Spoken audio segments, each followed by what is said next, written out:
사랑하는 성도 여러분, 좋은 아침입니다. 6월 20일 화요일입니다. 또 새로운 한 주가 시작이 됐는데요. 요즘 너무 춥죠. 건강 유의하시고요. 하나님의 말씀으로 좀 더 여러분이 따뜻해지셨으면 좋겠습니다. 오늘 주신 말씀 함께 보겠습니다. 6월 20일 우리에게 주신 말씀 로마서 11장 25절에서 36절까지 말씀입니다. 형제들아, 너희가 스스로 지혜 있다 하면서 이 신비를 너희가 모르기를 내가 원하지 아니하노니, 이 신비는 이방인의 충만한 수가 들어오기까지 이스라엘의 털어는 우둔하게 된 것이라. 그리하여 온 이스라엘이 구원을 받으리라. 기록된 바, 구원자가 시온에서 오사 야곱에게서 경건하지 않은 것을 돌이키시겠고, 내가 그들의 죄를 없이 할 때에 그들에게 이루어질 내 언약이 이것이라 함과 같으니라. 복음으로 하면 그들이 너희로 말미암아 원수된 자요, 택하심으로 하면 조상들로 말미암아 사랑을 입은 자라. 하나님의 은사와 부르심에는 후회하심이 없느니라. 너희가 전에는 하나님께 순종하지 아니하더니 이스라엘이 순종하지 아니하므로 이제 긍휼을 입었는지라. 이와 같이 이 사람들이 순종하지 아니하니 이는 너희에게 베푸시는 긍휼로 이제 그들도 긍휼을 얻게 하려 하심이라. 하나님이 모든 사람을 순종하지 아니하는 가운데 가두어 두심은 모든 사람에게 긍휼을 베풀려 하심이로다. 깊도다 하나님의 지혜와 지식의 풍성함이요, 그의 판단은 헤아리지 못할 것이며 그의 길은 찾지 못할 것이로다. 누가 주의 마음을 알았느냐? 누가 그의 모사가 되었느냐? 누가 주께 먼저 드려서 갚으심을 받겠느냐? 이는 만물이 주에게서 나오고 주로 말미암고 주에게로 돌아감이라. 그에게 영광이 세세 있을지어다. 아멘. 하나님의 말씀입니다. 한 번 더 읽으시면서 묵상하시겠습니다.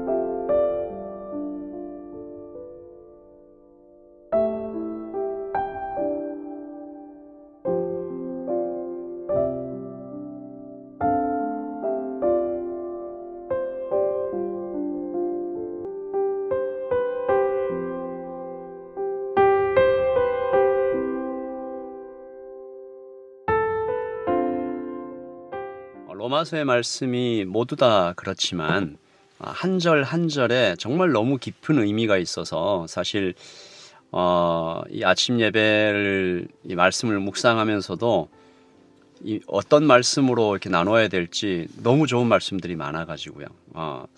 근데 오늘 주어진 본문에서 핵심을 그래도 하나 이렇게 좀 잡으려고 한다면 29절입니다. 하나님의 은사와 부르심에는 후회하심이 없느니라. 하나님의 은사와 부르심에는 후회하심이 없느니라. 정말 어마어마한 말씀이고요. 이 말씀은 시간의 제약과 지식의 한계 속에서 살아가는 우리에게 참 이해하기 어려운 말씀이기도 해요. 하나님께서 어떤 사람, 어떤 민족을 이렇게 부르셨어요. 그리고 그 사람에게, 민족에게 많은 은사와 축복을 허락하셨어요. 그런데 그 사람, 그 민족이 하나님을 거역하고 배반하고 등을 돌리는 정도가 아니라 하나님을 대적해서 칼을 겨누고 사단의 앞잡이가 된 것처럼 더럽고 사악한 일들을 하고 있다. 그런데 하나님의 은사와 부르심에는 후회하심이 없느니라. 그 은사와 부르심을 취소하지 않으신다라는 것이죠. 굉장히 이해하기 어렵죠. 예를 들면 사울 왕 같은 사람입니다. 사무엘 선지자가 기름을 부어서 왕이 됐잖아요. 처음에는 정말 멋진 왕이었잖아요. 하지만 나중에 어떻게 돼요? 다윗에게 창을 던져서 죽이려 하고 거의 미친 사람처럼 되잖아요. 그냥 단순히 미친 사람 된 것만 해도 정말 위험한데 사람을 많이 죽이죠. 사무엘상 22장에 보면 다윗이 이제 사울에게 쫓겨서 도망을 가다가 제사장 아히멜렉을 만납니다. 아히멜렉이 빵을 주고 칼을 줘요. 칼은 이게 대대로 내려오는 정말 귀한 칼이고, 빵은 제사장만 먹을 수 있게 한 그런 빵인데, 뭐 이유를 막론하고, 그 칼과 빵을 줬다는 이유로 이 아히멜렉을 살해하죠. 사울 왕이 아히멜렉뿐만이 아니라 모든 제사장들 다 죽이라. 신하들이 제사장을 어떻게 죽입니까? 이 망설이자 도액이라는 신하를 시켜서 아히멜렉 포함해서 제사장 85명을 다 죽이죠. 거기에 멈추지 않습니다. 제사장들이 살았던 성읍, 높 사람들까지 모두 죽이죠. 하나님께서 사울을 그 자리에서 죽여도 정말 시원찮을 판인데, 다윗이 나중에 그 사울을 죽일 기회가 왔을 때 뭐라고 해요? 하나님이 세우신 왕을, 하나님이 기름 부어서 세우신 왕을 내가 죽일 수 없다. 다시 말하면 하나님의 부르심이 아직 취소되지 않았다. 아니, 누가 이해하겠어요, 이 일을?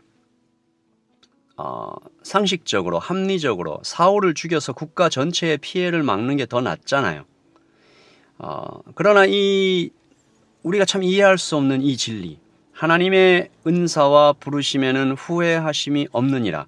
이 진리에 대해 깨달은 사도 바울, 이 진리가 얼마나 깊으면 신비라는 단어를 사용합니다. 25절이죠. 형제들아, 너희가 스스로 지혜 있다 하면서 이 신비를 너희가 모르기를 내가 원하지 아니하노니, 이 신비는 이방인의 충만한 수가 들어오기까지 이스라엘의 더러는 우둔하게 된 것이라. 잠시다, 뭐 이런 얘기를 하고 있는데요. 유대인들이 어떤 사람들인지 우리가 알잖아요. 제가 여기서 우리가 압니다, 뭐 조금 압니다, 이런 표현을 쓴 이유는 시간과 장소와 문화의 거리가 사실 유대인들과 우리가 좀 멀어요. 하지만 여전히 유대인들의 악함, 비열함, 참혹함 우리가 어느 정도 알죠. 사도의 표현을 빌리자면 그들은 하나님의 이름을 현저히 모독하였고, 무엇보다 예수 그리스도를 십자가에 못 박혀 죽인 바로 그 사람들이죠. 뿐만 아닙니다. 사도 바울 본인도 유대인들에게 엄청난 박해와 고통을 겪잖아요. 다른 사람에게 뺨이라도 한번 맞아본 사람, 물리적인 타격이 아니더라도 그 어떤 독한 말 한마디라도 들어본 사람, 그게 가슴에 꽂히면 그 상처 잊어버리기 쉽지 않습니다. 용서하기 어려워요. 문제는 해결이 돼도 그 말이 마음에 남아서 화해를 어렵게 하죠. 그런데 사도가 바로 그 유대인들, 자기를 죽이려 했던 그 유대인들을 향해서 이렇게 말합니다. 26절. 그리하여 온 이스라엘이 구원을 받으리라 기록된 바, 구원자가 시온에서 오사 야곱에게서 경건하지 않은 것을 돌이키시겠고, 온 이스라엘이 결국 구원을 받겠다. 하나님의 부르심이 취소 안 됐다. 또 말하죠. 이스라엘은 하나님의 긍휼을 받게 될 것이다. 31절. 이와 같이 이 사람들이 순종하지 아니하니 이는 너희에게 베푸시는 긍휼로 이제 그들도, 유대인들도 긍휼을 얻게 하려 하심이라. 와, 대단합니다. 사도가 유대인들도 결국은 하나님께 긍휼을 받고 구원을 얻게 될 것이다, 이 말을 할 때 억지로 하고 있나요? 마치 요나가 니느웨 성을 가로지르며 선포했던 그 예언의 말씀처럼 감정은 상했지만 하나님의 말씀이니 어쩔 수 없이 선포하는 것일까요? 아니죠. 그가요, 기뻐하고 있습니다. 그가 감격하며 하는 탄성을 좀 들어볼까요? 33절. 깊도다. 하나님의 지혜와 지식의 풍성함이요 그의 판단은 헤아리지 못할 것이며 그의 길은 찾지 못할 것이로다. 아멘. 너무 대단합니다. 저도 목사로 살고 있지만 사도의 이 거대한 사랑과 진짜 이 불가능해 보이는 이 용서를 다 헤아리기가 어려워요. 그는 뺨 맞은 정도가 아니라 죽기 직전까지 그를 폭행했던 유대인들을 향해 부어주시는 하나님의 사랑에 감탄하고 있어요. 진심으로 기뻐하고 있어요. 놀라워요. 감격하고 있어요. 이것이 복음이 아닐까 생각합니다. 자기를 부인하고 오직 예수님의 마음만 헤아리는 사역자의 마음. 나와는 원수였을지라도 그를 여전히 사랑하시는 예수님 앞에 감탄하는, 여러분, 그리고 동시에 그의 감탄은 단순한 무지성의 절대 순종을 가리키는 것도 아닙니다. 그는 평생의 하나님과의 동행에서 이 경험적 감격을 토해놓고 있죠. 34절.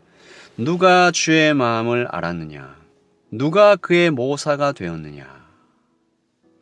하나님의 이 마음의 깊음을 내가 함부로 정말 헤아릴 수 없다. 지난주에 하나님의 주권에 대해서 이 아침 예배 때 말씀을 나눴는데, 오늘도 너무나 깊고 높은 하나님의 섭리에 대해서 좀 압도당하는 것 같습니다. 오늘 사도의 마지막 이 경탄, 감격하면서 이 탄성을 지르는 것 같은 36절 말씀 읽고 하루를 시작하십시다. 36절. 이는 만물이 주에게서 나오고 주로 말미암고 주에게로 돌아감이라. 그에게 영광이 세세에 있을지어다. 아멘. 29절 말씀과 36절 말씀을 우리가 마음에 좀 새기면 좋겠어요. 하나님의 은사와 부르시면은 후회하심이 없느니라. 36절. 만물이 주에게서 나오고 주로 말미암고 주에게로 돌아감이라. 하나님의 주권과 다스림을 가장 간결하게 표현한 말씀이 36절 같죠. 영어로는 더 쉬워요. From Him, through Him, to Him.